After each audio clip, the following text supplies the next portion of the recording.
आज हाम्रो खोलेर हेर्दा चाहिँ मलाई एक्कासी लासको फोटो आयो क्या लासको फोटो यो उहाँले नै आफ्नै आइडीबाट पठाउनु भएको छ उहाँकै आइडीबाट आइरहेछ अनि उहाँको साथी नै एउटा हुनुहुन्थ्यो रिजन थापा भन्ने साथी हुनुहुन्थ्यो दर्शकहरू सुन्दै फिल्मको कथा जस्तो एक पुरुषले आफ्नै श्रीमती हाम्रो रेशम सरले राम्रै भिडियो उठाउनु भएछ हैन तपाईको यो छ नि यो महिलाको मेरो ख्यालमा भिडियो पुरा हेर्ने बाँकी छ यो महिलाको पक्कै पनि पहिलो घरबार बिग्रेरै हुनसक्छ एक त हेर्दै जाउँ श्रीमतीलाई आफैले म यो संसारमा तर यो होला भन्ने चाहिँ भएन भएन अनि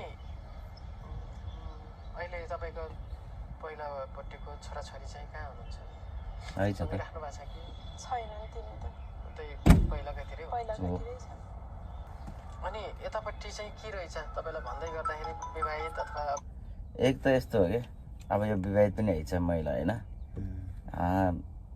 उहाँको घरबार पनि बिग्रिआइछ पहिलोपट्टि भने पछाडि पुरा भिडियो हेरौँला आजभोलि चाहिँ तपाईँको 1 देखि लिएर 90सम्म के 90% अहिलेको समयमा लगभग यो 2017, 18, 19, 20, 21, 22, 23, 24, 25, 26 मा हैन 26 को हाराहारमा चाहिँ धेरैसो चाहिँ श्रीमान विदेश हो नि श्रीमती चाहिँ पहिला गएर चाहिँ श्रीमानको धन सम्पत्ति लैजाने कोल्याप्स गर्ने टाइपको काम भइरहेको छ केटाहरूले पनि विदेशीको सुहानी हेर्ने बाइक किनिदिन्छ भनेर मस्त मक्ख पारेर लिएर हिँड्ने अनि लाउरेको सुहानी भने पछाडि केटाहरूले त्यसै पछि लाग्छन् अनि विदेश भएको श्रीमानको चाहिँ श्रीमती चाहिँ भर्खरको युवाहरू खोजेर हिँड्ने यो चलन छ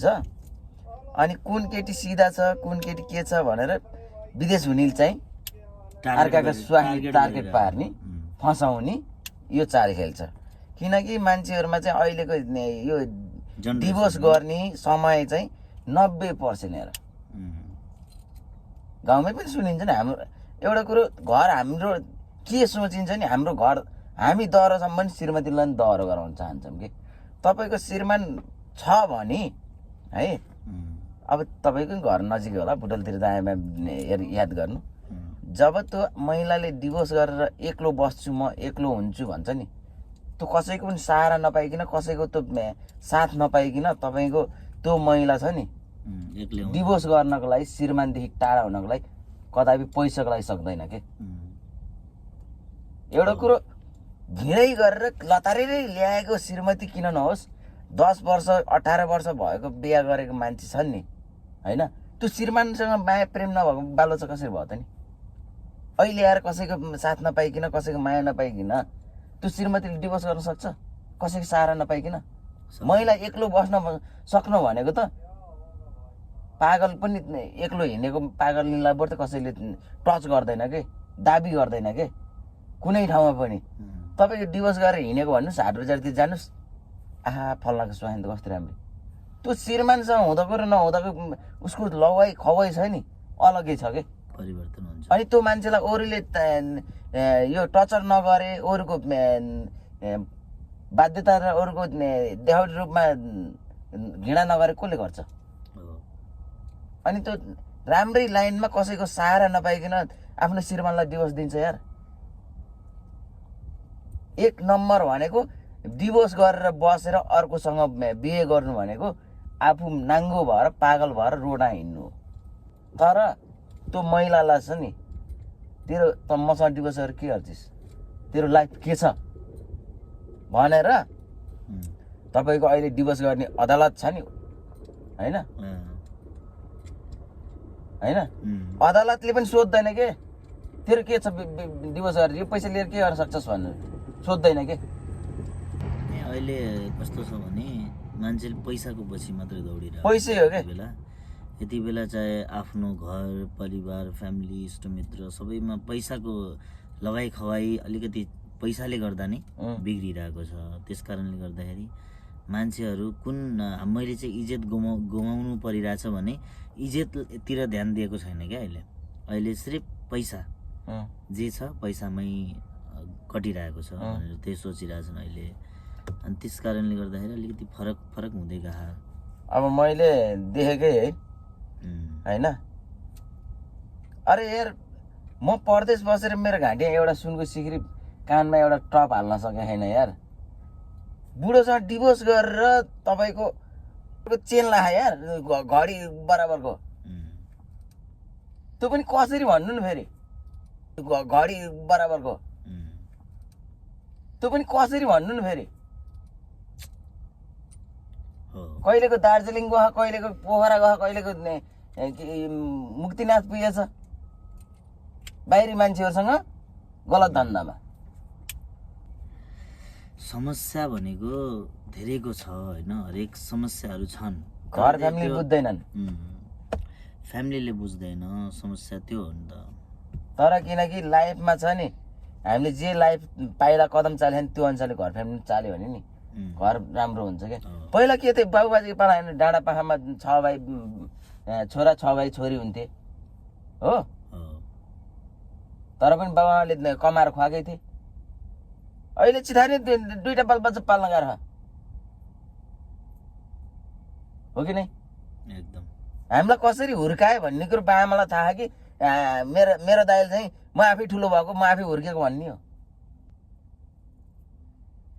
विषय धेरै छन्।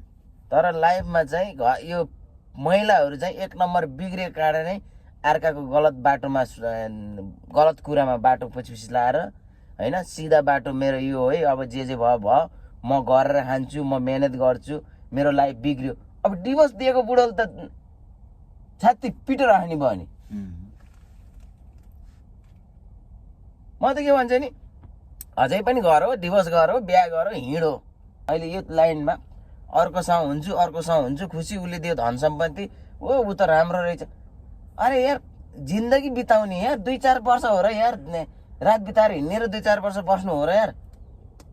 लाइफ यो जिन्दगी छ नि लाइफ जोसँग बुढेसकालको सहारा पनि त्यही होस् कि होइन। सुख दुःखमा हरेक चिजमा खुट्टा काँडा गर्दा पनि बोकेर हस्पिटल दुगाडेर आफूले इलाज गर्ने श्रीमान होस् के। मैले मेरो श्रीमतीलाई सराई पनि भएछ घरबाट छुट्टी गएर। अनि मैले के भन्छ नि मेरो सुख दुःख नि मेरो श्रीमती हो। मेरो घर फ्यामिलीलाई राम्रो गर्छ नि मेरो श्रीमती हो। मेरो बाबालाई राम्रो गर्छ नि मेरो श्रीमती हो। गर्दैन भने कुल्या सान्दिने मैले त। उसको बाबुआमा पनि मेरो श्रीमतीको बाबुआमा पनि मेरो बाबुआमा जस्तो हो। मेरो बाबुआमा चाहिँ श्रीमतीको बाबुआमा हो क्या। म त्यही भएर मेरै घरमा मेरो श्रीमती मसँग ठाटाठुटु गर्छ र मसँग झगडा गर्छ नि सिधै ससुरालाई फोन गर्ने। मैले 1 हात लाएर फक्लके केही भइहाल्यो नि तपाईँको छोरी मसँग गाह्रो छ सम्झाउनुहोस् है तपाईँ छोरी झगडा गरेर मसँग भने भनियो। पहिला ससुरालाई सम्झाउने हो तपाईँ छोरी मसँग झगडा गरेर छोरीलाई सम्झाउनुहोस्। मेरो 2टा मोबाइल फुट्यो ससुरालाई किन मेरो बुवालाई किन भनिस् भनेर। किनकि मैले 1 हात लाउनु नपरोस् कि मेरो फ्यामिलीलाई गल्ती गरे पनि नगरे पनि। एकदम राइट। तर त्यही भएर मैले यो डिभोर्स गरेको मान्छेहरूलाई चाहिँ यता देख्यो नि यता यसो गरेर हिँड्न मन लाग्छ कि। कस्तो हुन्छ भने फर्स्ट भनेको एकदम फर्स्ट हो होइन। फर्स्ट बिग्रियो भने सेकेन्ड राम्रो हुन्छ भनेर आश कसैले पनि नगर्दा हुन्छ क्या। त्यो भनेको एकचोटि फर्स्ट भनेको भगवान्ले दिएको वरदान हो होइन। सेकेन्ड भनेको चाहिँ त्यो अब जे पनि हुनसक्छ बल जस्तो हो क्या। उता गएर ठिक भयो भने भयो नत्र त्यहाँबाट फेरि अर्को ठाउँ पनि जान पायो। किनकि आदत बिग्रिसकेपछि मान्छे कुनै पनि मोडमा त्यो सक्सेस हुन्छ भन्नु छैन क्या। त्यो डिभोर्स गरेको आइमाईले होइन हातमा सिक्री हेर्छु है ठुलै छ।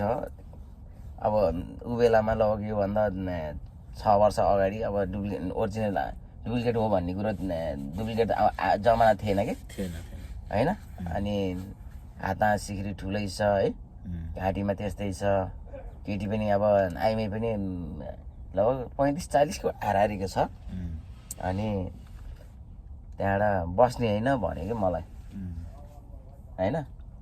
मैले भने बस्ने नबस्ने होइन महिलाहरूसँग त मेरो डिल हुँदैन। यो माया प्रेम भन्ने चिज छ नि, यो बस्नु खानु भन्ने कुरो चाहिँ यो साथीभाइमा हुन्छ। यो लसपस गर्नु चिज चाहिँ मलाई ठिक लाग्दैन। अनि लसपस गर्ने चाहिँ चिज मलाई ठिक लाग्दैन। तपाईँले आफ्नो नास्ता बनाएर ल्याइदिए त रुमबाट खानु खाइयो अनि कस्तो थियो नास्ता हाम्रो रुमको?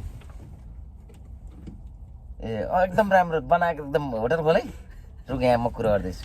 अनि त्यो आइ मैले बसौँ भने कि म अहिलेसम्म यो पैसा फ्याँकेर बस्ने काम छैन मेरो। एसी पनि चलाउन क्यासले दिइराख त, उतार हावा आइरहेको एसीमा कुरा सुन्ने नि। अनि त्यसपछि बसौँ भन्ने कुरो आयो कि म बसिनँ।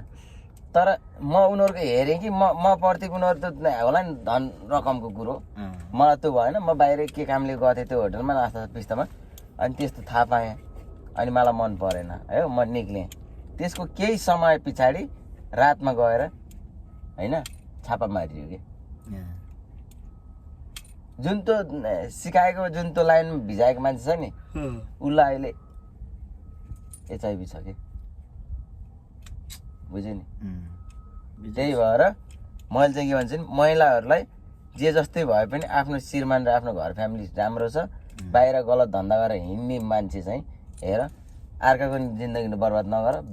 के अरे कुनै रोग लाग्न सक्छ होइन, कुनै रोगले समाउन सक्छ।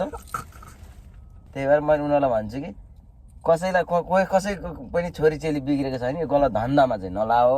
कसैले फसाउने काममा छ भने कोही केटाले फोन गरेको छ भने हो एक दुईचोटि बोल्ने, दुई चारचोटि बोल्ने, जिन्दगीभरको लागि बोलेर म तँलाई माया गर्छु फस्लाएर मसँग धन सम्पत्ति यति छ उति छ भनेर फकाएर लान्छु हङकङ बेलायत भन्ने मान्छे छ भने, अमेरिका लाने मान्छे छ कन्ट्याक्टमा छ भने जाओ गरौ। त्यो भोलिको दिन पैसा खाएर भ्याएपछि लुटेर भ्याएपछि त्यहाँबाट उही एउटा ट्रेमा सुतेर लासको फोटो पठाइदिने युट्युबमा आएछ भिडियो, त्यो चाहिँ नहोस् होइन। महिला हो त्यही भन्न चाहन्छु, आफ्नो जिन्दगी आफै सम्हालो। कसरी गर्ने त्यो गलत धन्दा लाएर गलत मान्छेको शैलीमा लाएर चाहिँ नफसोस् भन्न चाहन्छु। त्यही नै हो होइन त? ल नमस्कार। होइन रुक ल ओके बाई।